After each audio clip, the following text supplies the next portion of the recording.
มนุษย์คิดว่าตัวเองรู้จักประวัติศาสตร์ของโลกได้ดีพอแล้วแต่ในความเป็นจริงเรากลับไม่รู้อะไรเลยเมื่อวันเวลาผ่านไปเรากลับค่อยๆพบเมืองโบราณผุดขึ้นทุกหย่อมหญ้าเมืองที่ไม่เคยมีอยู่ในแผนที่อาณาจักรที่หายไปจนเหี้ยนรวมถึงเทคโนโลยีที่ไม่ควรมีในยุคนั้น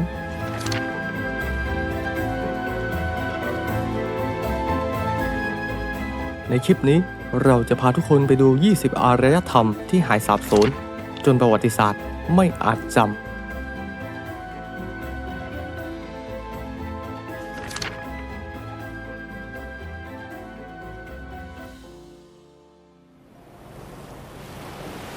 กลางทะเลแปซิฟิกอันเวิ้งว้างห่างออกไปทางตะวันออกของเกาะปอนเปประเทศไมโครนีเซียเราได้พบสิ่งก่อสร้างหินดำขนาดใหญ่ตั้งอยู่กลางทะเลราวกับนครที่ถูกสาปมานานนับศตวรรษอารยธรรมแห่งนี้เคยรุ่งเรืองเหนือเกาะใดๆในบริเวณมหาสมุทรแห่งนี้ผู้คนสร้างเมืองทั้งเมืองจากหินแท่งบักซอนับพันคำถามคือใครกันแน่ที่สร้างมันขึ้นมาประวัติศาสตร์บอกกับเราว่านันมาดอร์รุ่งเรืองสุดขีดราวคิดศตวรรษที่ 12เป็นศูนย์กลางของราชวงศ์ซาลเดเลอร์ผู้ปกครองด้วยอำนาจศักดิ์สิทธิ์อย่างไรก็ดีอาณาจักรแห่งนี้กลับร้างและสูญหายไปจากหน้าประวัติศาสตร์โดยที่ไม่เกิดสงครามใดๆหรือภัยธรรมชาติ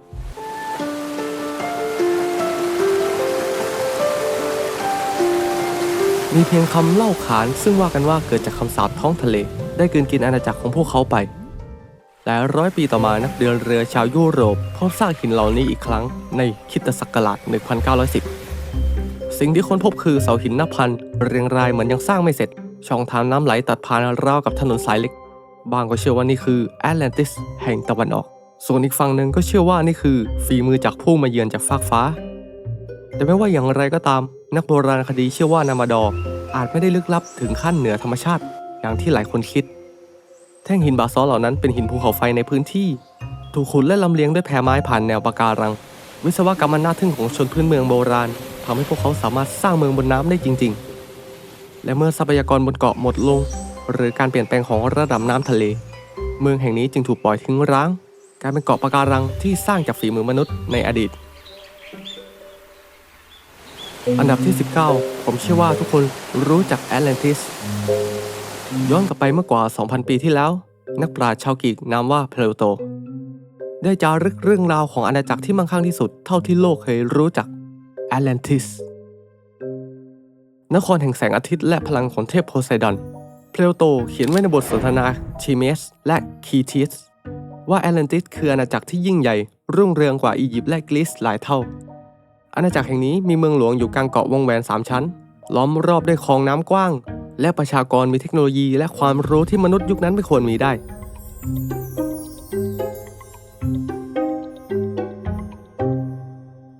แต่เรื่องนี้กลับซับซ้อนขึ้นไปอีกขั้นหนึ่งเพลโตกล่าวอีกว่าพวกเขาใช้พลังงานจากคริสตัลและดวงอาทิตย์และเชื่อว่าเทพโพไซดอนคือผู้ปกป้องเมืองแห่งนี้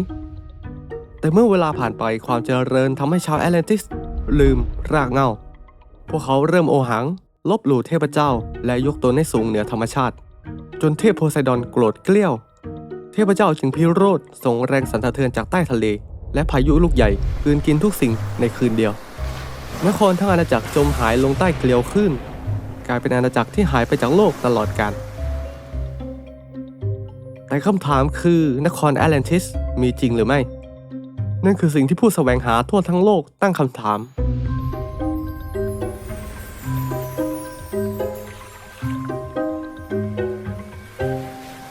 จนหลายพันปีต่อมานักวิทยาศาสตร์นักโบราณคดีและนักปรัชญาทั่วโลกพยายามค้นหาแอตแลนติสบางคนชี้ว่าอาจอยู่แถวเกาะอัสโซเลสในมหาสมุทรแอตแลนติกบางคนก็ชี้ว่านี่คือซากของอารยธรรมมิโนอันที่หายไปเพราะภูเขาไฟทีลาปะทุนักไปอีกขั้นเพราะบางคนถึงกับเชื่อว่ามันอาจอยู่ใต้ทะเลทรายซาฮาราซึ่งครั้งหนึ่งเคยเป็นทะเลแบบเดียวกับอาณาจักรอื่นๆที่จมใต้ทะเลทราย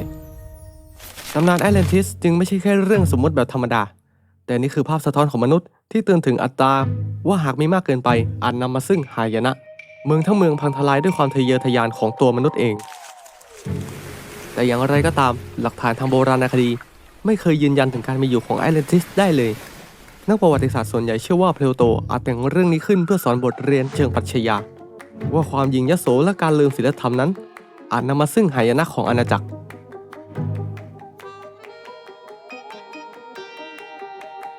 แต่เหตุการณ์ในประวัติศาสตร์ที่ใกล้เคียงกับแอตแลนติสคือภูเขาไฟระเบิดบนเกาะซานโตริโนเมื่อราว 1,600 ปีก่อนคริสตกาลเหตุการณ์ครั้งนั้นได้ทำลายอารยธรรมมิโนอันอย่างราบคาบ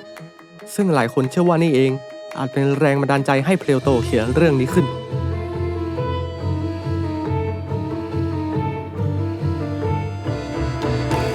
อันดับที่ 18 อารยธรรมมู่หรือเลมูเรียกลางผืนน้ำอันกว้างใหญ่ของมหาสมุทรแปซิฟิกตอนใต้ว่ากันว่าครั้งหนึ่งเคยมีผืนแผ่นดินอันกว้างใหญ่ไพศาลที่เชื่อมโลกตะวันตกตะวันออกเข้าด้วยกัน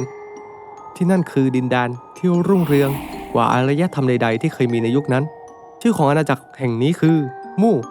หรือที่บางตำนานเรียกว่าเลมูเรียตำนานกล่าวว่ามู่คืออาณาจักรแห่งปัญญาและแสงและประชากรของที่นี่มีรูปร่างแปลกประหลาดทั้งสูงงดงามผิวสีทองอ่อนพวกเขามีความรู้ด้านดาราศาสตร์การแพทย์และมีพลังระดับจักรวาลบางคนยังกล่าวอีกว่าพวกเขาสามารถติดต่อกับสิ่งมีชีวิตจากดวงดาวได้ซึ่งเป็นอะไรที่น่าเหลือเชื่อเกินยังไม่หมดเท่านั้นนะครับคนในอาณาจักรแห่งนี้สามารถใช้พลังงานจากคริสตัลบริสุทธิ์ในการขับเคลื่อนเมืองภาพรวมของนครของพวกเขาเต็มไปด้วยเสาหินขนาดยักษ์และวิหารโปร่งแสงเป็นสังคมที่ไม่รู้จักคำว่าสงครามแต่แล้วทุกอย่างกลับสิ้นสุดลงในชั่วพริบตาเสียงคำรามจากใต้ทะเลนำพาคลื่นยักษ์และเปลวอัคคีถล่มเมืองทวีปทั้งผืนแตกและค่อยๆจมหายไปในความมืดใต้มหาสมุทรมีผู้คนเพียงไม่กี่ร้อยชีวิตที่เหลือรอดและถูกกล่าวว่าคือบรรพบุรุษของอารยธรรมในเอเชียอเมริกาใต้และอียิปต์ในภายหลังเมื่อถึงศตวรรษที่ 19 แนวคิดเรื่องมู่ถูกจุดขึ้นอีกครั้งโดยนักเขียนที่ชื่อว่าเจมส์ เซิร์ชเวิร์ธเขาอ้างว่าพบจารึกโบราณในอินเดียที่เล่าถึงอาณาจักรที่หายไปกลางมหาสมุทรแปซิฟิกพี่แกเชื่อว่ามู่นั้นคือบ้านแรกของมนุษยชาติและเมื่อบรรจงหายไปผู้คนที่หลงเหลือจากการอพยพไปสร้างอารยธรรมใหม่ทั่วทุกมุมโลกตำนานเรื่องนี้สอดคล้องกับนิทานพื้นบ้านหลายแห่งทั่วเอเชียและโพลินีเซียที่ต่างกันเล่าถึงเกาะใหญ่ที่จมหายด้วยเหตุแห่งความโกรธของเทพหรือคำสาปจากท้องฟ้าอย่างไรก็ตามหลักฐานทางวิทยาศาสตร์กลับไม่สนับสนุนถึงการมีอยู่ของมู่เลยนักธรณีวิทยายืนยันว่าไม่มีทวีปใดในแปซิฟิกสามารถจมหายไปได้ทั้งหมดในช่วงเวลาไม่กี่หมื่นปีแนวคิดเรื่องเลมูเรียอาจเกิดจากความเข้าใจผิดทางชีววิทยาเพราะเมื่อศตวรรษที่ 19 นักวิทยาศาสตร์พบว่าฟอสซิลของสัตว์บางชนิดในอินเดียและมาดากัสการ์คล้ายกันพวกเขาจึงตั้งสมมติฐานว่าเคยมีแผ่นดินเชื่อมกันก่อนจะรู้จักคำว่าการแยกตัวของทวีปแต่แม้ไม่มีหลักฐานใดๆรองรับผู้คนมากหน้าหลายตาก็ยังเชื่อว่าอารยธรรมมู่นั้นมีอยู่จริงๆแต่เดี๋ยวในเมื่อพวกเขามีพลังเหนือธรรมชาติและเหตุใดกันที่ทำให้พวกเขาล่มสลายแบบนี้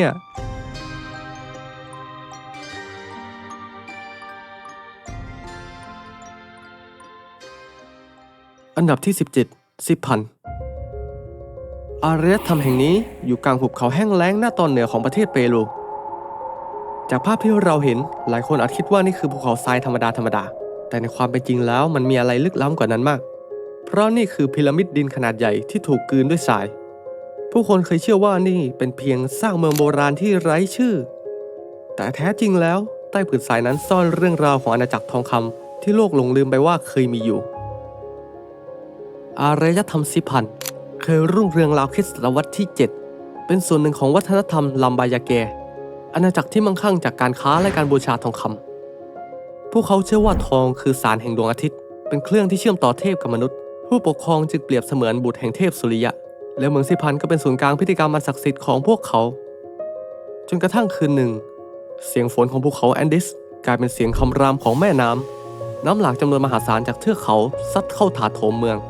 ไม่ว่าจะวัดวิหารและสุสานถูกกลืนหายภายในเวลาไม่กี่วันเหล่าประชากรอพยพหนีขึ้นที่สูงทิ้งนครทองคำไว้ใต้โคลนและทรายนับตั้งแต่นั้นซิพันหายไปจากความทรงจำโลกกว่า 1,200 ปีจนกระทั่งปีคริสตศักราช 1987 โจรขุดสมบัติบังเอิญพบสุสานกษัตริย์ที่เต็มไปด้วยทองคำเครื่องประดับการค้นพบครั้งนี้ได้กลายเป็นเหตุการณ์ทางประวัติศาสตร์ที่สำคัญหลังจากนั้นนักโบราณคดีขุดพบหลุมศพกว่า 14 หลุมพร้อมเครื่องราชูปโภคที่ยังคงเปล่งประกายพวกเขาตั้งชื่อให้ชายผู้นอนนิ่งในทองคำว่า The Lord of Sipan กษัตริย์ผู้ถูกฝังทั้งเป็นพร้อมค่ารับใช้และขุมทรัพย์แห่งแสงนักโบราณคดีระบุว่าการล่มสลายของอารยธรรม4,000ไม่ได้เกิดจากคำสาปของเทพเจ้าแต่อาจเป็นไปได้ว่าอาจเกิดจากเอลนิโญปรากฏการณ์ธรรมชาติที่ทำให้ฝนตกหนักผิดปกติในเปรูน้ำท่วมได้เข้าทำลายระบบเกษตรกรรมแถมยังทำลายทั้งเมืองมิหนำซ้ำเมื่อทรัพยากรหมดผู้คนจึงละทิ้งถิ่นฐานอพยพไปยังดินแดนที่อุดมสมบูรณ์กว่าท้ายที่สุด4,000จึงกลายเป็นเมืองที่ถูกกลืนด้วยทรายจนกว่ามือมนุษย์ในยุคใหม่จะรื้อฟื้นมันกลับคืน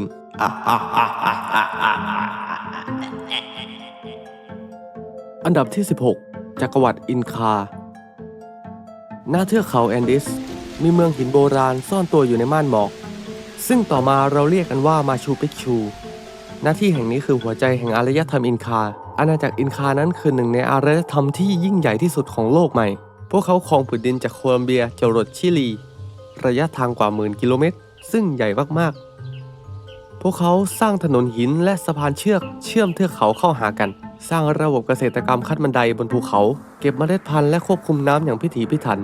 นี่คือวัฒนธรรมที่ยิ่งใหญ่ตามความเชื่อของชาวอินคาเล่าว่ากษัตริย์คือสุริยบุตรผู้สืบสายจากเทพอาทิตย์หรืออินติทุกอย่างในธรรมชาติเป็นของพระองค์ส่วนทางด้านศาสนากฎหมายสงครามถูกควบคุมจากนครคุสโกศูนย์กลางแห่งแสงดูเหมือนจะไปได้สวยจนกระทั่งในศตวรรษที่16เมื่อเรือของกองทัพสเปนเทียบท่าณฝั่งเปรูกองทัพของฟรานซิสโกปิซาโรบุกเข้ายึดคุสโกชาวสเปนไม่ได้นำมาแค่อาวุธเท่านั้นแต่มันเลวร้ายมากกว่านั้นเพราะผู้รุกรานได้นำโล่ฝีดาษมาด้วยเอามาแพร่กระจายหน้าที่แห่งนี้ในเวลาไม่ถึง10 ปีจักรวรรดิที่เคยรุ่งเรืองที่สุดของอเมริกาใต้ก็พังทลายลงเหลือทิ้งไว้เพียงนครหินบนภูเขาอันว่างเปล่าแต่อย่างไรก็ตามนักโบราณคดีเชื่อว่าเหตุการณ์ล่มสลายของอินคานั้นไม่ได้เกิดเพียงเพราะจากกองทัพยุโรปเพียงเท่านั้นแต่อีกสาเหตุหนึ่งที่อาจเป็นไปได้อาจเกิดจากอาณาจักรเองที่กำลังแตกแยกจากภายในรวมถึงภัยพิบัติทางธรรมชาติโรคระบาดและผู้รุกรานต่างประเดประดังเข้ามาพร้อมๆกันมันจึงทำให้อารยธรรมแห่งนี้ล่มสลายแต่เรื่องการสร้างเมืองบนภูเขาของพวกเขา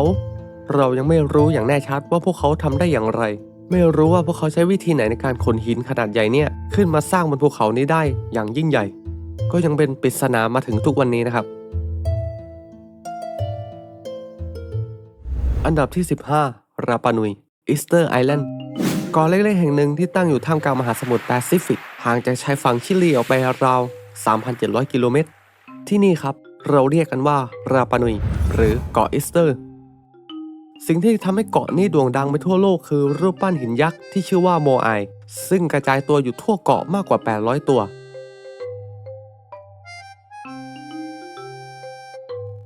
บางตัวสูงกว่า10 เมตรหนักหลาย10 ตันแถมยังถูกแกะสลักจากหินภูเขาไฟท้องถิ่นจากนั้นพวกเขาก็ลากข้ามภูเขามาวางเรียงต่อกันริมทะเลคำถามคือใครกันแน่ที่สร้างมันขึ้นมาและสร้างไปเพื่ออะไรนักโบราณคดีเชื่อว่าอารยธรรมราปานุยเคยรุ่งเรืองสุดขีดเมื่อราวคริสตศตวรรษที่13ผู้คนบนเกาะมีความเชื่อว่าวิญญาณของบรรพบุรุษจะคอยปกป้องพวกเขาโมไอจึงถูกสร้างขึ้นเพื่อเป็นดวงตาแทนบรรพชนแต่เมื่อเวลาผ่านไปความศรัทธาก็กลายเป็นการแข่งขันแต่ละเผ่าพยายามสร้างรูปปั้นให้ใหญ่กว่าอีกฝ่ายกลายเป็นว่าต้นไม้ทั้งเกาะถูกโค่นเพื่อมาทำท่อนไม้ลากหินจนทำให้ดินเริ่มเสื่อมสภาพป่าโล้นอาหารก็หายากและท้ายที่สุดทั้งเกาะก็ล่มสลายด้วยน้ำมือของพวกเขาเองพอไร้ทรัพยากรก็นำไปสู่สงครามการแย่งชิงกันภายในมีหลักฐานว่าผู้คนล้มรูปปั้นของอีกฝ่ายเพื่อให้คำสาปไปทำร้ายฝ่ายตรงข้ามบางรูปปั้นถูกทิ้งไว้กลางทางเหมือนการก่อสร้างหยุดชะงักทันควันท้ายที่สุดอารยธรรมที่เคยรุ่งเรืองที่สุดกลางทะเลแห่งนี้หายไปในเวลาไม่ถึง100 ปีอย่างไรก็ดีนักโบราณคดีเชื่อว่าความพินาศของราปานุยนั้นไม่ได้เกิดจากคำสาปหรือการลงโทษจากเทพใดๆเลยแต่มาจากการใช้ทรัพยากรเกินขีดจำกัดป่าที่หมดไปทำให้ดินเสื่อมสภาพและสัตว์สูญพันธุ์ผลกระทบทางระบบนิเวศทำให้คนบนเกาะไม่สามารถมีชีวิตรอดได้อีกต่อไป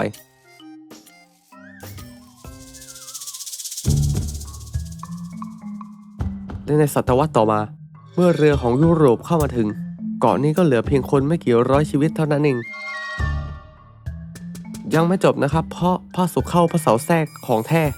โรคจากต่างถิ่นและการค้าทาสก็ได้ทำลายสิ่งที่เหลืออยู่จนหมดสิ้นและสูญพันธุ์อย่างสมบูรณ์ ทุกวันนี้โมอายังคงตั้งอยู่ทั่วเกาะอีสเตอร์ทิ้งเอาไว้ย้ำเตือนมนุษย์แบบเราว่าหากเรายังไม่ยับยั้งชั่งใจในการใช้ทรัพยากรของโลกเราก็อาจล่มสลายแบบพวกเขาก็เป็นได้อันดับที่ 14 อารยธรรมมายาอารยธรรมแห่งนี้อยู่ทางตอนใต้ของเม็กซิโกลึกเข้าไปในโกเตมาลาและเบลิสกลางป่าดิบชื้นขนาดใหญ่ณที่นี้เคยมีอารยธรรมที่ยิ่งใหญ่ที่สุดในโลกจนตะวันตกต้องร้องวัตต เรารู้จักกันในชื่ออารยธรรมมายาพวกเขาคือชนเผ่าที่สร้างเมืองกลางป่าได้อย่างมหัศจรรย์พันลึกเพราะอารยธรรมแห่งนี้มีพีระมิดสูงใหญ่เป็นศาสนสถานที่ออกแบบด้วยคณิตศาสตร์ระดับปรมาจารย์โปรเฟสเซอร์ X และสิ่งที่ล้ำลึกกว่านั้นคือใช้ระบบเขียนเป็นภาพสัญลักษณ์และการคำนวณการหมุนของดวงดาวได้อย่างแม่นยำพวกเขามีปฏิทินดาราศาสตร์ตั้งแต่โลกยังไม่มีนาฬิกาเลย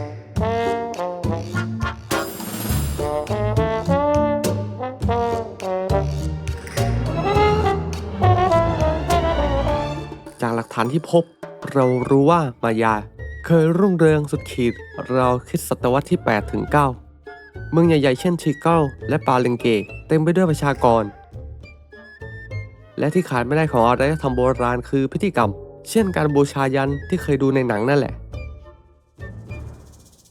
จากบันทึกและภาพศิลปะหลายชิ้นมีการพรรณนาถึงการบูชายันไม่ว่าจะอยู่ตามเครื่องปั้นดินเผาภาพแกะสลักและภาพวาดผนังของชาวมายาโบราณรวมถึงการแกะสลักรูปภาพการสังเบยตรงขั้นบันไดของสถาปัตยกรรมแบบมายาจากบันทึกของนักเดินทางชาวสเปนเช่นดิเอโกเดลันตาได้บรรยายถึงพิธีกรรมบูชายันโดยเหยื่อจะถูกทาสีฟ้าจากนั้นนำขึ้นไปยังยอดพีระมิดและถูกผู้ประกอบพิธีกรรมเรียกว่านาคอมควักหัวใจออกมาโดยใช้มีดหินแบบออฟซิเดียนหรือหินเหล็กไฟที่เป็นที่นิยมในท้องถิ่นการขุดพบโครงกระดูกในแหล่งโบราณคดีหลายแห่งเช่นที่ชิเชนอิซาเคยมีการพบหลักฐานที่หลุมศักดิ์สิทธิ์สกาเลตแคนอตซึ่งเชื่อว่ามีการโยนเหยื่อที่ประดับด้วยทองคำและอัญมณีลงไปการวิเคราะห์โครงกระดูกที่พบบางส่วนเช่นที่เมืองปาเลงเกคาลักมุนและเบคันได้มีการพบร่องรอยบางอย่างที่กระดูกสันหลังและซี่โครงซึ่งสอดคล้องกับการถูกควักหัวใจในขณะเสียชีวิตด้วยมีดหินเหล็กไฟเหยื่อที่ใช้บูชายันส่วนใหญ่มักเป็นทาสอาชญากรเฉลยศึกหรือแม้แต่เด็กโดยเชื่อว่าเด็กมีความบริสุทธิ์และเป็นที่โปรดปรานของเทพเจ้ามากกว่าการบูชายันเช่นนี้เป็นส่วนสำคัญในพิธีกรรมทางศาสนาของชาวมายาเพื่อเอาใจและถวายเทพเจ้าที่พวกเขานับถือซึ่งมีจำนวนมากถึง165องค์เยอะขนาดนี้จะแบ่งกันยังไงล่ะเนี่ยหลังจากที่พวกเขารุ่งเรืองทุกอย่างก็กลับหายไปกระทันหันเมืองถูกทิ้งร้างพร้อมกันทั่วทั้งภูมิภาคไม่มีบันทึกว่าเกิดสงครามใหญ่หรือโรคระบาดคืออยู่ดีๆก็หายไปทั้งอาณาจักรเลยเอ้าแล้วมันเกิดอะไรขึ้นน่ะคือนักวิทยาศาสตร์เสนอสมมติฐานมากมายครับหนึ่งในนั้นคือก็คลาสสิกเลยเกิดจากภัยแล้งยาวนานและทำให้ระบบเกษตรล่มแต่บางคนบอกนะครับว่าเกิดสงครามแย่งชิงทรัพยากรภายในและบางคนถึงกับเชื่อว่าพวกเขาหนีจากคำสาปของเทพเจ้าไปแล้วเพราะท้องฟ้าที่เคยคำนวณได้เริ่มเปลี่ยนแปลงจนผิดสังเกตหลังจากนั้นพวกเขาก็อาจจะทิ้งเมืองไปและเวลาก็ล่วงเลยไปหลายศตวรรษป่าดิบเขียวขจีค่อยๆกลืนกินทุกสิ่งไว้ใต้ร่มไม้จนแทบไม่มีใครรู้ว่าเคยมีเมืองอยู่ที่นั้นด้วยซ้ำจนกระทั่งนักสำรวจชาวยุโรปเข้าไปในศตวรรษที่ 19และพบว่ากลางป่ามีพีระมิดสูงเท่าตึกหลายชั้นพร้อมกับจารึกที่บอกเล่าประวัติศาสตร์ของผู้คนที่หายไปทั้งอาณาจักรนักโบราณคดีสมัยใหม่เชื่อว่าการล่มสลายของมายาอาจเกิดจากหลายปัจจัยพร้อมกันภัยแล้งการตัดไม้ทำลายป่าเกินขีดจำกัดและสงครามระหว่างนครเมื่อทรัพยากรหายเมืองก็อยู่ไม่ได้ผู้คนจึงอพยพออกไปสร้างชุมชนเล็กๆแทนอารยธรรมมายาจึงไม่ได้หายไปทั้งหมดแต่ค่อยๆแปลสภาพเป็นวัฒนธรรมใหม่ซึ่งยังคงมีลูกหลานหลงเหลืออยู่จนปัจจุบันทำไปทำมาเมืองที่เคยเต็มไปด้วยชีวิตจากพิธีกรรมและเปลวไฟแห่งเทพเจ้ากลับหลงเหลืออยู่เพียงพีระมิดที่มอสและตะไคร่น้ำขึ้นทั่วไปหมดและผ่านเวลากว่าหลายร้อยปีจนมีคนมาเจอมันและทำให้เราได้รู้ว่าโลกใบนี้ยังมีอะไรเจ๋งๆอีกมากมายที่เรายังไม่รู้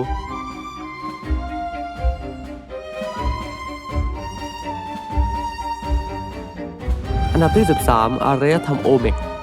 ก่อนที่จะมีมายาหรือแอสเท็กมีอารยธรรมที่ถูกเรียกว่าแม่แห่งอารยธรรมทั้งหมดในอเมริกากลางชื่อของพวกเขาคือโอเมกอารยธรรมแห่งนี้ตั้งอยู่ทางตอนใต้ของเม็กซิโกแถวๆรัฐเวลาคุสกับตาบัสโกตรงบริเวณชายฝั่งอ่าวเม็กซิโกพอดีเลย และสิ่งที่ทำให้คนทั้งโลกต้องอึ้งทึ่งเสียวก็คือหัวหินยักษ์ใหญ่ของพวกเขาหัวหินที่ไม่ใช่ตำบลแต่สูงเกือบ3 เมตรหนักร่วม20 ตันสลักเป็นใบหน้ามนุษย์บางหน้ามีหมวกนักรบบางหน้ามีรอยย่นเหมือนกำลังคิดแผนอยู่ตลอดเวลาแต่ที่พี่คือเราไม่รู้เลยว่านั่นคือใครแต่กลุ่มที่เชื่อเรื่องเอเลี่ยนมักจะหยิบยกว่าหัวเหล่านี้คือนักบินอวกาศจากต่างดาวที่ถ่ายทอดความรู้ให้แก่อารยธรรมโบราณและจากไปใดๆก็ตามเรายังไม่ค้นพบข้อเท็จจริงเกี่ยวกับต่างดาวใดๆทั้งสิ้นแต่ที่น่าสนใจนั้นคือหัวหินไม่ใช่ตำบลมีอยู่ทั่วเกาะแต่กลับไม่มีศพไม่มีชื่อใดๆหรืออักขระบันทึกเอาไว้เลยนักโบราณคดีคาดการณ์ว่าอารยธรรมโอเมกจะเจริญรุ่งเรืองที่สุดในช่วงเวลา 1,200 ถึง 400 ปีก่อนคริสตกาล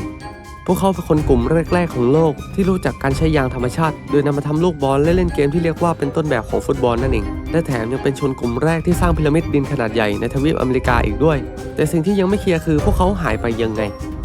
เหมือนจู่ๆก็วางของแล้วเดินหายเข้าไปในป่าซะงั้นนักโบราณคดีบางคนคาดการณ์ว่าอาจเป็นเพราะภูเขาไฟระเบิดในภูมิภาคนั้นหรือน้ำที่หล่อเลี้ยงเมืองเกิดเปลี่ยนทิศเปลี่ยนทางทำให้เกษตรพังบางทฤษฎีเสนอว่าพวกเขาย้ายเป็นมายานั่นแหละคือถ้าไม่หายก็กลายร่างเป็นอารยธรรมรุ่นลูกแต่ที่เด็ดที่สุดคือตำนานของคนท้องถิ่นบางเผ่าเขาเล่าว่าผู้คนโอเมกนั้นมาจากฟากฟ้าพวกเขามีรูปร่างสูงใหญ่ผิวเข้มและมีเทคโนโลยีที่แปลกประหลาดฟังแล้วจะจริงหรือมโนก็ไม่ขอยืนยันแล้วกันแต่อย่างไรก็ตามครับข้อมูลทางโบราณคดีปัจจุบันระบุว่าโอเมกน่าจะล่มสลายเพราะการเปลี่ยนแปลงของสิ่งแวดล้อมเท่านั้นพื้นที่ราบลุ่มที่เคยอุดมสมบูรณ์น้ำเริ่มท่วมและกลายเป็นหนองน้ำคนเลยต้องอพยพไปสร้างชุมชนใหม่ในที่ที่สูงกว่าและอารยธรรมที่เหลือก็กลายเป็นรากฐานของมายาและแอสเท็กในเวลาต่อมาแต่ไม่ว่ายังไงหัวหินยักษ์ก็ยังคงรออย่างเงียบเหงาในป่าโจบจนทุกวันนี้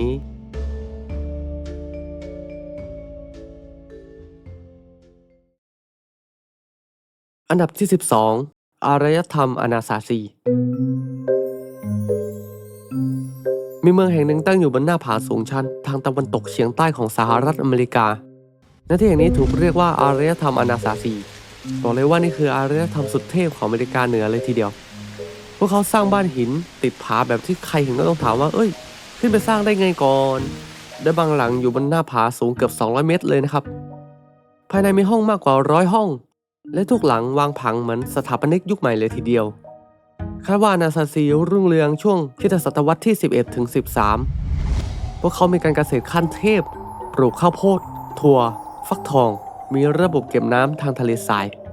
ใช้หินสร้างบ่อเพื่อเก็บน้ำฝนแถมยังมีคิว่าที่เป็นห้องพิธีกรรมใต้ดินใช้ติดต่อกับวิญญาณบรรพบุรุษแต่ไม่ว่าจะเจ๋งแค่ไหนก็หนีกฎแห่งประวัติศาสตร์ไม่ได้เพราะประมาณศตวรรษที่ 13 ทุกอย่างก็หายไปเฉยๆเลยเมืองถูกทิ้งร้างพร้อมกันแทบทุกแห่งไม่มีหลักฐานของสงครามหรือศพและร่องรอยของการลอบเผาคืออยู่ดีๆคนก็หายไปเกลี้ยงกลิบเหมือนหายเข้าไปในอากาศยังไงอย่างนั้นแล้วมันเกิดขึ้นจากอะไรกันแน่นักวิทยาศาสตร์ก็เสนอหลายสมมติฐานเลยนะครับซึ่งทำนองเดียวกันกับอารยธรรมอื่นๆนั่นแหละคือเรื่องทรัพยากรแต่ที่มีพีคๆกว่าก็คือบางคนเชื่อว่าพวกเขาถูกเทพเจ้าเรียกกลับท้องฟ้าเพราะมีภาพวาดหินแปลกๆที่ดูรูปร่างเหมือนจานบินพวกเขาเลยเชื่อกันอย่างนั้นแต่จากตำนานท้องถิ่นของชนพื้นเมืองนาวาโฮพวกเขาเล่าว่าอนาซาซีหายไปเพราะเปิดประตูเชื่อมระหว่างโลกคนกับโลกวิญญาณคือพูดง่ายๆว่าไปยุ่งกับของที่ไม่ควรยุ่งแล้วไม่กลับมาอีกเลย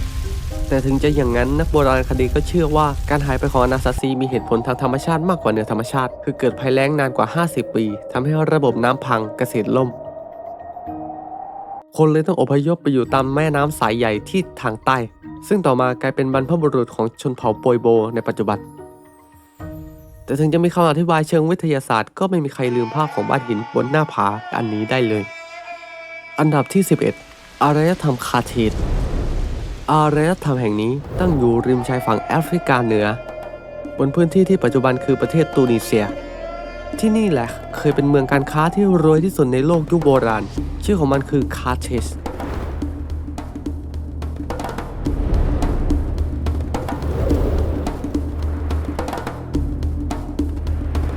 คาร์เทจไม่ได้เป็นเมืองเล็กๆนะครับนี่คือมหานครระดับมหาการเป็นมหาอำนาจทางทะเลมีเรือรบเป็นพันมีท่าเรือแบบลับเฉพาะ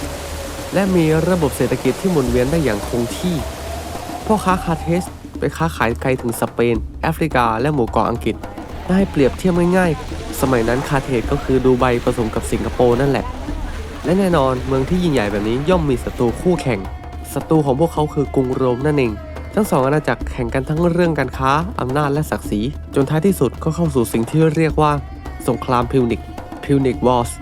สงครามที่ยาวนานถึง120 ปีครับโอ้โหยาวเกินและในสงครามครั้งที่2กองทัพคาร์เธจนำโดยนายพลในตำนานนามว่าฮานนิบาลบาก้าคนนี้แหละที่นำช้างศึกข้ามเทือกเขาแอลป์ไปบุกโรมโดยเดินข้ามภูเขาหิมะแค่คิดก็หนาวมาเลยทีเดียวฮานนิบาลเกือบชนะศึกใหญ่แต่พลาดนิดเดียวจริงๆเพราะโรมันพลิกกลับมาได้โดนนาทีบาปของแท้แล้วพอถึงสงครามครั้งที่3โรมบอกพอแล้วถ้าจะปิดเกมต้องเผด็จศึกกองทัพโรมล้อมคาร์เธจไว้3 ปีเต็มๆและในปี146ก่อนคริสตกาลเมืองทั้งเมืองก็ถูกเผาจนแหลกคนที่รอดถูกจับไปเป็นทาสหมดโรมถึงกับโรยเกลือลงบนพื้นเมืองเพื่อไม่ให้สิ่งมีชีวิตเติบโตได้อีกเลยคือถ้าจะให้พูดเข้าใจง่ายๆคือโรมตั้งใจลบคาร์เธจออกจากโลกนี้ไปเลยและให้มันหายไปจากประวัติศาสตร์เป็นเวลาอย่างยาวนาน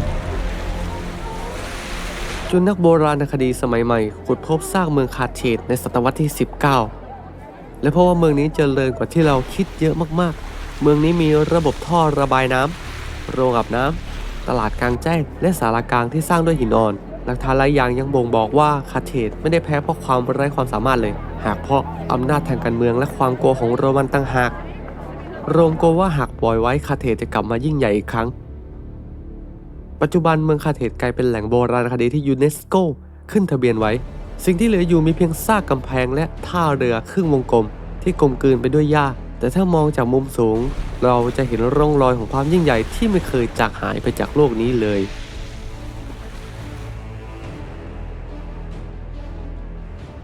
อันดับที่10 Achaemenid Empire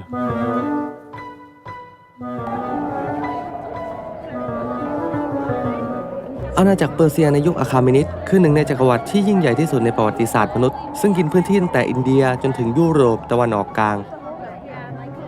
พูดง่ายๆว่าจากทะเลอาหรับถึงกรีซทั้งหมดนี้อยู่ภายใต้ธงเดียวกันทั้งนั้นผู้ก่อตั้งอาณาจักรนี้คือไซรัสมหาราชไซรัสเดอะเกรทใช้ผู้ถูกยกย่องว่าเป็นกษัตริย์นักปกครองที่มีเมตตาที่สุดในโลกยุคโบราณเขาไม่ได้บุกเพื่อทำลายแต่เพื่อรวมผู้คนเข้าด้วยกันแล้วที่โคตรสุดก็คือเขาออกประกาศสิทธิมนุษยชนฉบับแรกของโลกมันคือแผ่นกระบอกดินที่ชื่อไซรัสไซลินเดอร์ซึ่งยังถูกเก็บอยู่ในบริติชมิวเซียมในปัจจุบันนี้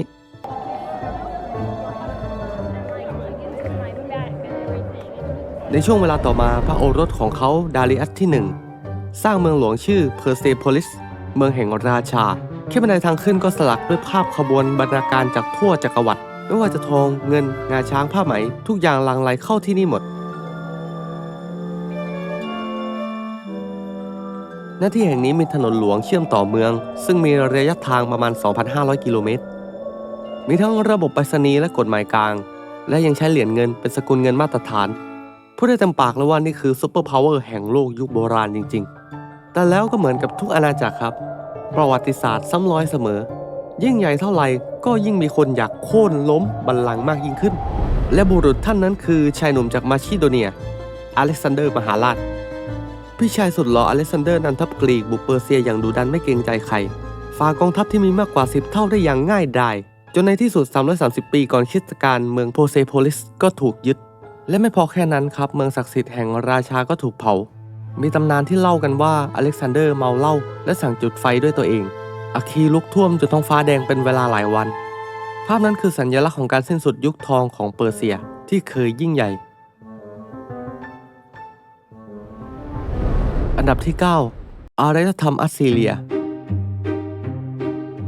อาณาจักรนี้เคยตั้งอยู่ทางตอนเหนือของเมโสโปเตเมียหรือก็คือบริเวณประเทศอิรักตอนบนนั่นแหละถ้าพูดตรงๆอัสซีเรียก็คืออาณาจักรที่โหดที่สุดแห่งยุคโบราณไม่ว่าจะทำศึกที่ใดศัตรูได้ยินชื่อก็ต้องขนตูดลุกเป็นธรรมดา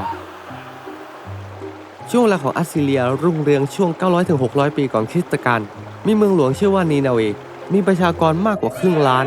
ซึ่งถือว่าเยอะมากสำหรับยุคนั้นและแน่นอนมีระบบการปกครองและกองทัพที่แข็งแกร่งระดับเทพพูดถึงกองทัพก่อนอัสซีเรียคือชาติแรกๆเลยนะที่ใช้เหล็กทำอาวุธอย่างเต็มรูปแบบใช้กลยุทธ์การรบแบบ แถวกระดูกงูที่ต่อเนื่องเหมือนกับกองทัพสมัยใหม่ขยายอาณาเขตกินพื้นที่ตั้งแต่เปอร์เซียไปจนถึงอียิปต์แต่ที่ทำให้พวกเขาเป็นที่จดจำในทางที่น่ากลัวคือความโหดเหี้ยมอัสซีเรียมีนโยบายการปกครองด้วยความหวาดกลัวเมืองไหนที่ขัดขืนก็แหลกไปเลยครับพี่น้องประชากรชายถูกสังหารหญิงและเด็กถูกกวาดไปเป็นทาสผู้นำเมืองถูกตึงไว้หน้าประตูเมืองเพื่อเตือนให้คนอื่นรู้ว่าอย่าลองดีกับข้าแต่ถึงจะโหดแค่ไหนระบบพวกเขาก็เจ๋งมากเลยนะครับมีทั้งถนนคุณภาพดีเลยมีหอสมุดแห่งนินาเวที่รวบรวมแผ่นจารึกกว่า 30,000 แผ่นซึ่งภายหลังกลายเป็นต้นแบบของหอสมุดยุคแรกของโลก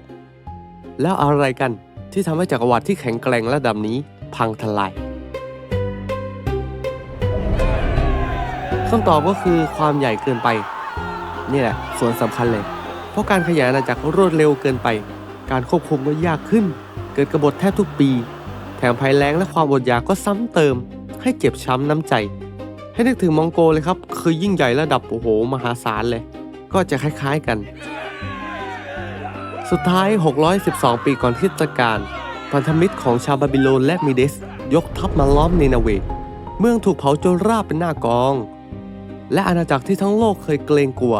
ก็หายไปในเวลาไม่กี่เดือนเท่านั้นเองครับ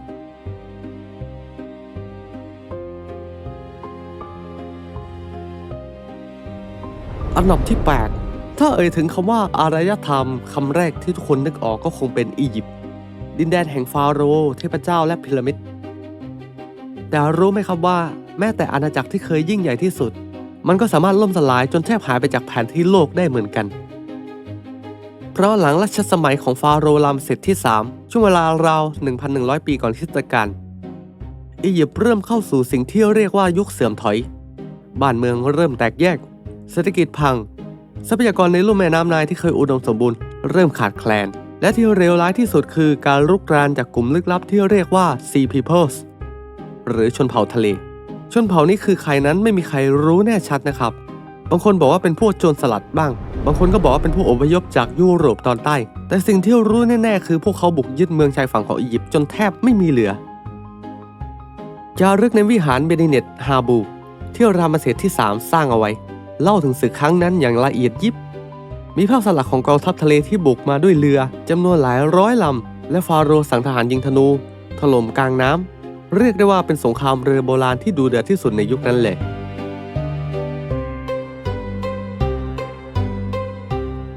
ถึงแม้อียิปต์จะชนะศึกนั้นแต่ก็เป็นชัยชนะที่แลกมาด้วยทุกอย่างเพราะหลังสงครามประเทศอ่อนแรงลงอย่างหนักประชาชนแร้นแค้นอดอยากแผ่นดินก็แห้งแล้งจากภัยพิบัติต่อเนื่องแรงศรัทธาต่อเทพเจ้าที่เคยสูงก็เริ่มสั่นคลอนเมื่อฟาโรห์ไม่สามารถปกป้องผู้คนได้อีกต่อไปนักบวชกับขุนนางก็เริ่มแย่งอำนาจกันเองอียิปต์เริ่มแตกเป็น2 ฝ่ายเหนือและใต้เหมือนเดิมและนี่คือจุดเริ่มต้นของการล่มสลายของอียิปต์ยุคใหม่อย่างไรก็ดีนักโบราณคดีสมัยใหม่มองว่าความปังพินาศของอียิปต์นั้นไม่ได้มาจากการศึกเพียงอย่างเดียวแต่อาจมาจากการเปลี่ยนแปลงของสภาพภูมิอากาศและเศรษฐกิจที่พึ่งพาน้ำนายมากจนเกินไปและเมื่อภัยแล้งมาถึงก็ทำให้ผลผลิตตกต่ำระบบเก็บภาษีล่มและเมื่อรวมกับชนเผ่าทะเลที่อพยพเข้ามาเรื่อยๆทำให้บ้านเมืองไม่มั่นคงเมื่อรวมกันทั้งหมดก็เท่ากับหายนะของอาณาจักรที่เคยยิ่งใหญ่ที่สุดในโลกโบราณ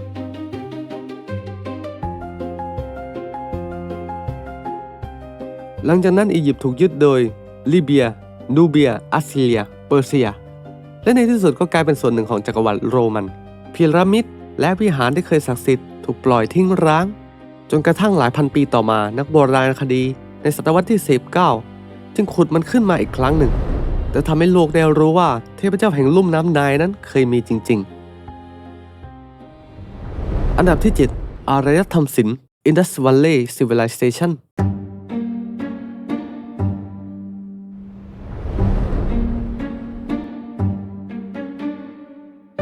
อารยธรรมแห่งนี้ตั้งอยู่ในพื้นที่ที่ตอนนี้คือปากีสถานและอินเดียตอนเหนือแถบลุ่มแม่น้ำสินธุและก็บอกก่อนเลยว่านี่คืออารยธรรมที่เนี๊ยบที่สุดในโลกโบราณจริงๆเมืองหลักๆที่เรารู้จักก็คือโมเฮนโจดาโรและฮาราปาเมืองทั้งสองนี้มีผังเมืองเป๊ะ วิศวกรรมยุคนี้ต้องคารวะเลยเพราะว่าเขาไม่มีเครื่องมือนะครับแต่เขาสามารถวางเมืองได้เป๊ะทุกระเบียบนิ้วถนนก็ตัดกันเป็นมุมได้เหลี่ยมได้ฉากพอดีมีตึก2 ชั้นมีตลาดกลางแถมทุกบ้านมีห้องน้ำและท่อระบายน้ำส่วนตัวคือพูดง่ายๆอารยธรรมแห่งนี้มีระบบสุขาภิบาลก่อนโรมจะถือกำเนิดเป็นพันปีและแน่นอนว่าแม้อารยธรรมแห่งนี้จะอยู่มาแล้ว5,000 ปีใช่ไหมเขายังมีท่อระบายน้ำแบบโคตรดีแต่ประเทศไทยบางที่ยังไม่มีเลยนะถึงมีก็ไม่ดีนักโบราณคดีพบหลักฐานว่าประชากรของสินนั้นอาจจะมีมากกว่า5 ล้านคนโอ้พระเจ้าจอร์จพวกเขามีการค้าขายกับเมโสโปเตเมียใช้ตาประทับหินจารึกสัญลักษณ์ซึ่งยังไม่มีใครถอดได้จนถึงทุกวันนี้พวกเขาใช้เครื่องชั่งน้ำหนักมาตรฐานเดียวกันทั้งอาณาจักรและที่แปลกสุดคือไม่เคยเจอวังหรือวิหารใหญ่ๆซึ่งมันเป็นเรื่องที่แปลกมากนะครับเพราะว่าอารยธรรมอื่นๆน่ะทุกที่ก็ต้องมีวิหารแบบฟาโรห์วิหารกษัตริย์อะไรแบบนี้แต่ที่นี่ไม่มีเลยเหมือนพวกเขาไม่มีกษัตริย์หรือชนชั้นสูงแบบอารยธรรมอื่นๆเลยแต่จู่ๆวันหนึ่งนะครับอาณาจักรที่ยิ่งใหญ่เนี่ยหายไปเฉยๆเลยประมาณ 1,900 ปีก่อนคริสตกาลเมืองหลักๆถูกทิ้งร้างอย่างปริศนาไม่มีร่องรอยของสงครามหรือเหตุการณ์อะไรที่ร้ายแรงเลยก็อยู่ดีๆก็หายไปปุ๊บนักโบราณคดีพยายามหาคำตอบมาแล้วหลาย10 ปีนะแต่ก็ยังสรุปได้ไม่ชัดเจนบางคนบอกว่าแม่น้ำสินธุเปลี่ยนทางทำให้พวกเขาต้องอพยพไปเพราะเมื่อไม่มีน้ำเมืองก็อยู่ไม่รอดบางกลุ่มบอกว่าภัยแล้งยาวนานมากจนเปลี่ยนแปลงภูมิอากาศบางทฤษฎีบอกว่ามีการรุกรานจากชนเผ่าอารยันแต่ไม่ว่าทฤษฎีใดๆก็ไม่มีหลักฐานชัดเจนแต่เรื่องที่น่าสนใจของพวกเขานะครับก็คือจารึกนั่นเองกว่า 400 สัญลักษณ์ที่ไม่มีใครถอดรหัสได้เลยจนถึงทุกวันนี้บางคนถึงกับบอกว่าถ้าอ่านออกเมื่อไหร่อาจจะเปลี่ยนแปลงประวัติศาสตร์โลกได้อย่างไรก็ตามครับหลักฐานล่าสุดชี้ว่าเมืองสินอาจไม่ได้หายไปทั้งหมดแต่ประชากรค่อยๆอพยพไปตั้งถิ่นฐานทางตะวันออกและหลอมรวมเข้ากับวัฒนธรรมของชาวอารยันจนกลายเป็นรากฐานของอารยธรรมอินเดียในยุคต่อมาอันดับที่ 6 อารยธรรมไมซินี Mycenaean Civilization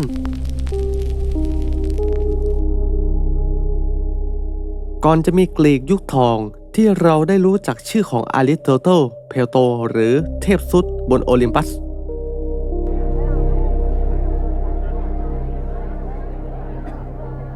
มันมีกรีกยุคแรกมาก่อนนะครับมันเป็นยุคของนักรบผู้สวมเกราะทองคำและเมืองหินขนาดใหญ่ที่เรียกว่าไมซินี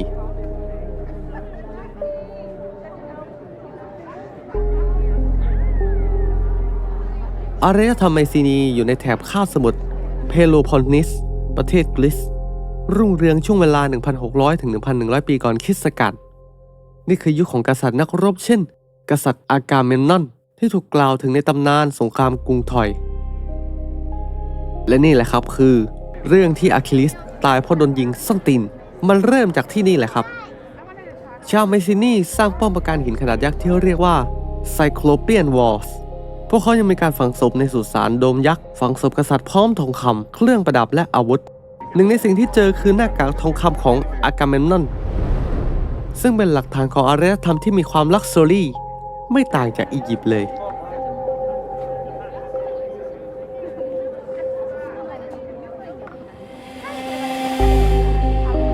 แต่ยิ่งใหญ่ขนาดนี้ก็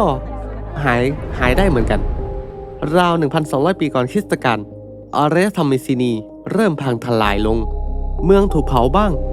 ระบบการค้าล่มสลายบ้างคนก็ได้หายไปจากบันทึกโบราณคดีอย่างสิ้นเชิง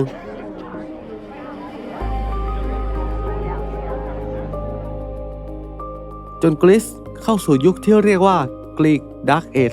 คือทั้งประเทศกลับไปใช้ชีวิตแบบหมู่บ้านไม่มีอักษรไม่มีสถาปัตยกรรมใหญ่โตอีกเลยและอะไรที่ทำให้จักรวรรดิไมซินีหายไปได้ขนาดนั้นนักวิชาการเสนอหลายทฤษฎีบางคนเสนอว่าเกิดจากสงครามทรอยที่ลากยาวจนประเทศล้มบางคนว่าเกิดจากภัยธรรมชาติแผ่นดินไหวขนาดใหญ่หรือแม้แต่ Sea Peoples กลุ่มเดียวกับที่ถล่มอียิปต์ก็อาจจะมาถึงที่นี่ด้วยอีกสมมติฐานก็คือสงครามภายในนั่นเองเมืองต่างๆของไมซินีเริ่มแย่งชิงอำนาจกันเองจนพังทั้งระบบ อย่างไรก็ตามการขุดค้นในศตวรรษที่ 20 พบหลักฐานใหม่ว่าไมซีนีไม่ได้พังในวันเดียวแต่มันค่อยๆเสื่อมถอยจากภายในเศรษฐกิจหยุดนิ่งการค้าในทะเลเอเจียนหายไปคนรุ่นใหม่ทิ้งเมืองใหญ่และอพยพไปอยู่หมู่บ้านเล็กๆแทน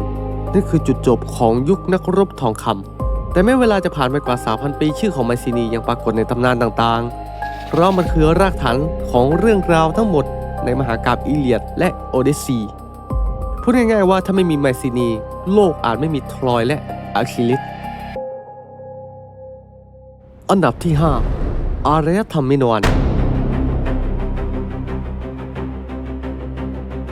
ณ เกาะเล็กๆแห่งหนึ่งกลางทะเลเอเจียนชื่อว่าครีตมีอารยธรรมแห่งหนึ่งที่ล้ำหน้าเกินยุคสมัยไปหลายพันปีแล้วว่ากันว่ามันคืออารยธรรมแห่งแรกของยุโรปชื่อของมันคือมิโนอันรุ่งเรืองสุดขีดช่วงเวลา 2,000 ถึง 1,450 ปีก่อนคริสต์ศักราชเมืองหลวงของพวกเขาคือโนซอสที่นี่มีพระราชวังใหญ่โตซับซ้อนจนคนยุคนั้นเชื่อว่าเป็นเขาวงกตของมิโนทอร์นักโบราณคดีไปขุดแล้วเจอจริงๆว่าโนซอสมันซับซ้อนขนาดเป็นเขาวงกตจริงๆมีห้องมากกว่า 1,000 ห้องมีระบบท่อน้ำเสียและห้องน้ำส่วนตัวคืออารยธรรมแห่งนี้ใช้ท่อดินเผาเป็นท่อระบายน้ำตั้งแต่ยุคที่ยุโรปไม่รู้จักคำว่าเหล็กด้วยซ้ำชาวมิโนอันเก่งด้านศิลปะและการค้ามากๆมีภาพเฟรสโกสีสวยบนผนังวังบันทึกชีวิตประจำวันตั้งแต่พิธีกรรมถึงกีฬากระโดดข้ามวัวพวกเขาค้าขายกับอียิปต์เมโสโปเตเมียไซปรัสชีวิตดูสุขสงบเรียบง่ายไม่มีป้อมไม่มีประการไม่มีอาวุธขนาดใหญ่แต่แล้วอยู่ดีๆก็ทุกอย่างก็จบสิ้นแบบไม่มีปีมีคลุยเมืองหลายแห่งถูกไฟไหม้พร้อมกันโครงสร้างพังยับพังทลายคนหายทั้งเกาะและสิ่งที่เหลือคือชั้นภูเขาไฟหนาหลายเมตรนักวิทยาศาสตร์เชื่อว่าภูเขาไฟทีราเกาะซานโตริโนระเบิดขึ้นช่วงเวลา 1,600 ปีก่อนคริสต์ศักราชแรงระเบิดเทียบเท่าระเบิดนิวเคลียร์นับพันลูกเกิดขึ้นสึนามิขนาดใหญ่กวาดล้างทั้งเกาะครีตภายในชั่วข้ามคืนนั่นแหละที่หลายคนว่านี่คือแอตแลนติสของจริงเกาะที่รุ่งเรืองด้วยวัฒนธรรมวิทยาการศิลปะกับจมหายไปในพริบตาเหมือนที่เพลโตเขียนไว้ไม่มีผิดนักโบราณคดีพบว่าหลังภูเขาไฟระเบิดมิโนอันยังคงมีชีวิตอยู่ช่วงเวลาหนึ่งแต่ระบบเศรษฐกิจได้พังลงไปแล้วการค้าก็หยุด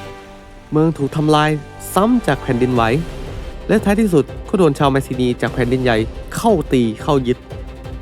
นั่นคือจุดจบของอารยธรรมที่เคยสงบสุขที่สุดในโลกยุคโบราณในทุกวันนี้ถ้าไปที่เกาะครีตก็จะเห็นว่ามันมีพระราชวังโนซอสตั้งอยู่เป็นเศษซากนะภาพวาดเฟรสโกของหญิงสาวมิโนอันที่สวยจนไม่รู้ว่า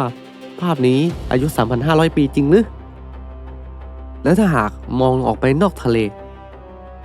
เราอาจจะสงสัยได้ว่าทำไมคนโบราณถึงเชื่อว่าแอตแลนติสมีจริงไม่ได้แค่อยู่ในตำนานแต่อยู่ตรงหน้าเรานี่แหละ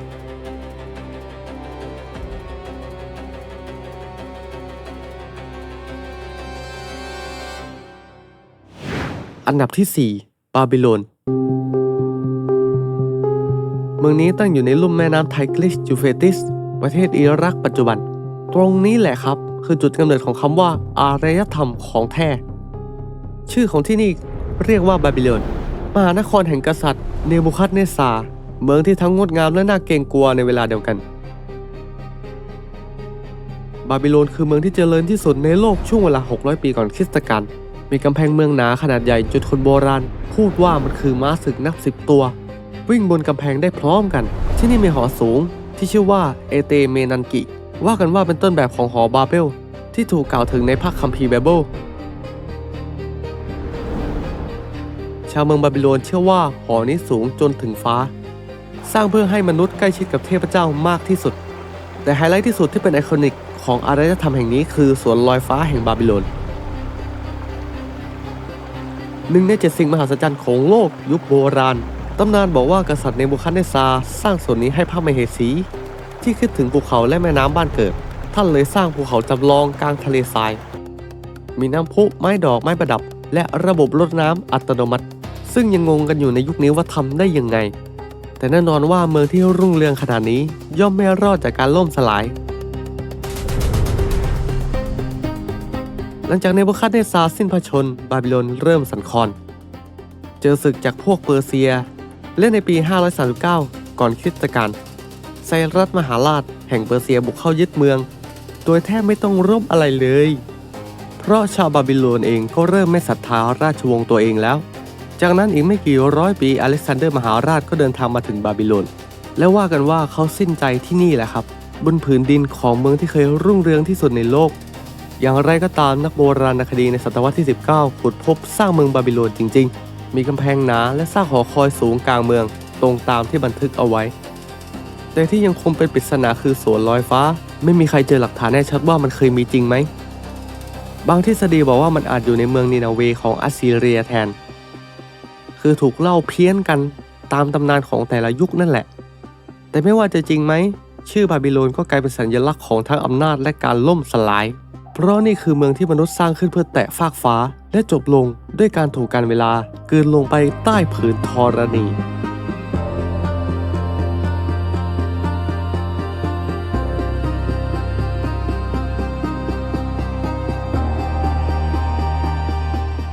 อันดับที่ 3 อาณาจักรคาแมร์โบราณ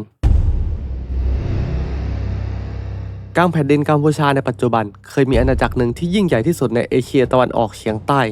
เมืองหลวงของพวกเขาคืออังกอร์ว่ากันว่าในยุคที่รุ่งเรืองนั้นอยู่ในช่วงศตวรรษที่ 12 เมืองอังกอร์มีประชากรมากกว่า 1 ล้านคนซึ่งมากกว่าลอนดอนหรือปารีสพวกเขามีทั้งถนนสะพานและระบบชลประทานที่ซับซ้อนสุดๆคือถ้าดูจากภาพถ่ายดาวเทียมวันนี้จะเห็นได้เลยว่าเมืองทั้งเมืองมีระบบน้ำขนาดใหญ่มีคลองและอ่างเก็บน้ำที่ต่อกันเหมือนวงจรไฟฟ้าและแน่นอนหัวใจของเมืองก็คืออังกอร์วัดวิหารหินยักษ์ที่สร้างขึ้นเพื่อถวายแด่พระวิษณุ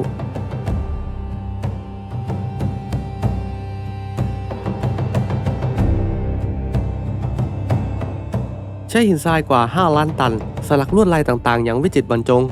ที่แห่งนี้คือศูนย์รวมศรัทธาศิลปะและคณิตศาสตร์ในเวลาเดียวกันแต่แล้วในศตวรรษที่ 15 ทุกอย่างก็ได้หายไปเมืองทั้งเมืองก็ร้างไร้ผู้คนไม่มีอะไรเลยและเมืองอังกอร์ก็กลายเป็นเมืองกลางป่าที่ถูกลืมเกือบ 400 ปีแล้วอะไรกันที่ทำให้มันหายไปนักประวัติศาสตร์เสนอหลายสมมติฐานว่าอาจเกิดสงครามกับอาณาจักรยุทธยาภัยแล้งหรือระบบน้ำล่มและเสียหายไม่สามารถใช้ได้ไม่ก็โดนน้ำท่วมใหญ่พังอ่างเก็บน้ำจนเกษตรกรรมพังเมืองก็อยู่ไม่ได้คนอพยพไปทางใต้เหลือแต่ป่าที่ว่างเปล่ากลืนกินทุกอย่างจนเหลือเพียงซากหิน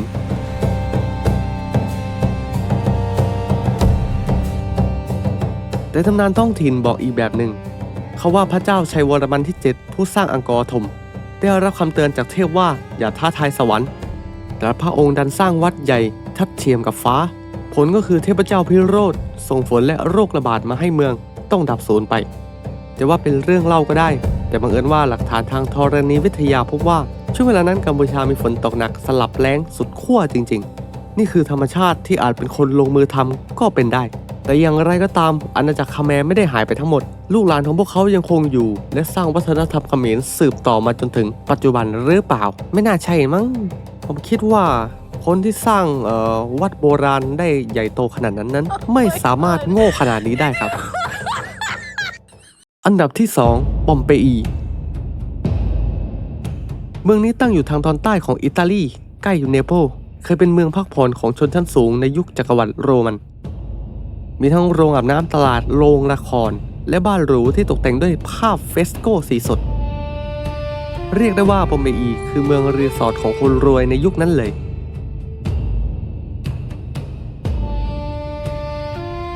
ทุกอย่างก็ดูปกติดีจนกระทั่งวันที่ 24 สิงหาคม ปี คศ 79 ภูเขาไฟวิสซูเวียสที่เงียบสงบมานานหลายร้อยปีเกิดระเบิดขึ้นอย่างรุนแรงที่สุดครั้งหนึ่งในประวัติศาสตร์มนุษย์แรงระเบิดทำให้ลาวาและเท่าฐานพุ่งขึ้นฟ้ากว่า 30 กิโลเมตรฟ้ากลางวันกลายเป็นกลางคืนในไม่กี่นาทีเท่าภูเขาไฟตกลงมาเหมือนพายุแต่เป็นหิมะที่ร้อนระอุและภายในเวลาไม่ถึง 24 ชั่วโมงเมืองทั้งเมืองก็ได้หายไปจากโลกนี้ตลอดกาลสิ่งที่น่าขนลุกชาวเมืองส่วนใหญ่ไม่ทันหนีเท่าฐานหนากว่า 6 เมตรทับถมทุกสิ่งจนหายวับไปในพริบตา ร่างของผู้คนถูกแช่แข็งไว้ในท่วงท่าขณะนี้บางคนก็กำลังอุ้มลูกบางคนกอดกันอยู่ในห้องบางคนอยู่บนเตียงนอนปอมเปอีหายไปจากความทรงจำของโลกจนกระทั่งศตวรรษที่ 18มีคนได้ไปขุดเจอหินแปลกๆที่พอทุบแล้วข้างในมีโพรงรูปคนนักโบราณคดีเลยลองเทปูนปาสเตอร์ลงไปและสิ่งที่ได้ก็คือรูปร่างของคนจริงๆเป็นลักษณะที่ขณะตายตอนนั้นเลยแบบเป๊ะๆคือโครงร่างทั้งหมดอะทั้งใบหน้ามือเท้าและสีหน้าถูกเก็บไว้อย่างเป็นธรรมชาติเหมือนเดอะแฟตมาหยุดเวลาไว้ก่อนวันสิ้นโลกแต่เอาเข้าจริงแล้วปอมเปอีไม่ใช่แค่เมืองแห่งความตายเท่านั้นมันยังทำให้เราได้เห็นชีวิตของคนโบราณแบบชัดเจนที่สุดในโลกมีทั้งร้านอาหารโบราณที่ยังมีถ้วยชามแบบครบครันมีภาพวาดในบ้านที่ยังเห็นสีสันชัดเจนมีจารึกบนผนังที่เขียนว่าขอให้โชคดีในความรักคือคนสมัยนั้นก็ไม่ได้ต่างอะไรจากเรามากนักการศึกษาซากปอมเปอีในยุคหลังพบว่าเมืองนี้อาจจะเคยเตือนเราว่าธรรมชาตินั้นเหนือกว่ามนุษย์เสมอ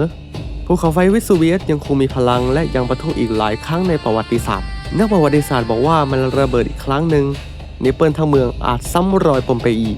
ในทุกวันนี้ปอมเปอียังคงถูกขุดค้นต่อไปเรื่อยๆและทุกครั้งที่มีการเปิดพื้นที่ใหม่เราก็มักจะเจอเรื่องราวของใครบางคนที่ถูกแช่แข็งไว้เมื่อกว่า 2,000 ปีก่อน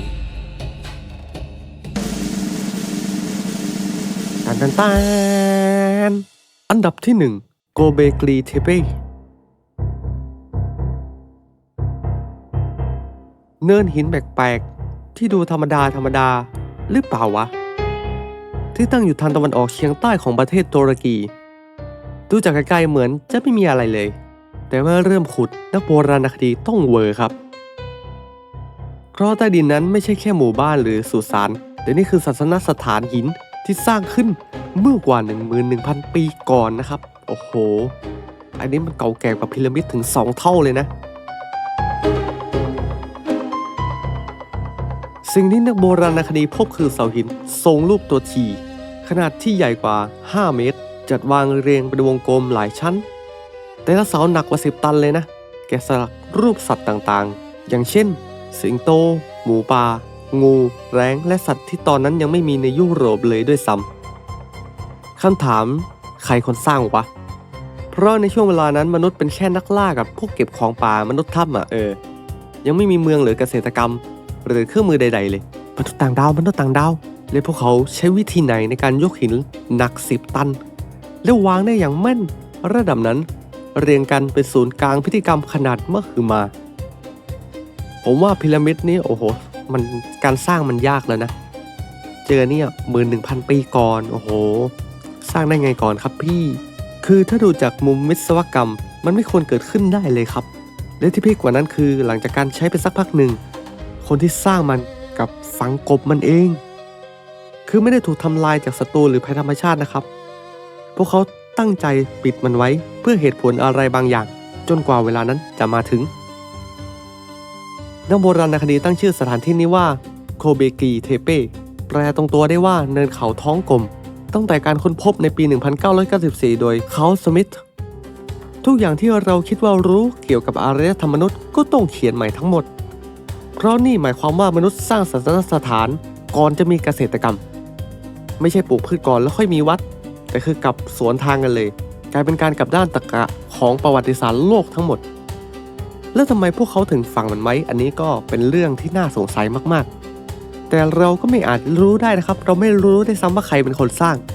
เพราะฉะนั้นก็ได้แต่เป็นปริศนาต่อไปมาจนถึงทุกวันนี้หลักฐานทางวิทยาศาสตร์บอกว่าโกเบกีเทเปถูกใช้ต่อเนื่องเป็น1,000 ปีเลยนะก่อนที่ผู้คนยุคนั้นจะอพยพและเริ่มทำเกษตรกรรมแบบจริงๆจังๆนั่นหมายความว่าสถานที่นี้อาจเป็นจุดเปลี่ยนจากมนุษย์ยุคหินสู่อารยธรรมปัจจุบันโกเบกีเทเปถูกขึ้นทะเบียนเป็นมรดกโลกโดยยูเนสโกและยังมีการขุดค้นต่อไปทุกปีแต่คำถามก็ยังคงค้างคาใจอยู่โดยเฉพาะกลุ่ม Ancient Alien พวกเขาก็อาจจะเชื่อได้ว่ามันสร้างจากมนุษย์ต่างดาวแต่อย่างไรก็ตามไม่ว่าใครจะออกแบบมันเราไม่มีทางรู้ได้เลยแล้วก็จบไปเป็นที่เรียบร้อยแล้วนะครับอย่าลืมกดไลค์คอมเมนต์อะไรก็ได้นะครับเพื่อเป็นการสนับสนุนผมไม่ต้องโดเนทให้ก็ได้นะครับแค่คอมเมนต์กดไลค์ก็พออยากฟังเรื่องอะไรก็คอมเมนต์ไว้ด้านล่างเลยนะครับ ถ้าทำทันเดี๋ยวผมจะทำให้อย่างด่วนเลย วันนี้ไปก่อน สวัสดีครับ